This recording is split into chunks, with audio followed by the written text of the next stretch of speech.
Magandang araw mga paps. I-check ko nga ang air filter ng aking motor dahil ito ay namumugak na.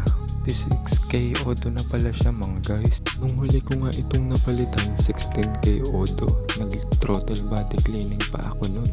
Hindi lang kasi pugak ang nararanasan ko, lumalakas na rin siya sa gas. O sadyang mahal lang ang gas kaya feeling ko malakas na kumonsumo sa gas. DIY air filter ko nga pala ito mga guys, foam lang na tinalian ko ng cable tie. Dito sinilip ko nga ang throttle body kung marumi na para isabay ko na rin ang paglilinis. Kung makikita nyo malinis pa nga ang kanyang throttle body at effective nga ang ating DIY air filter.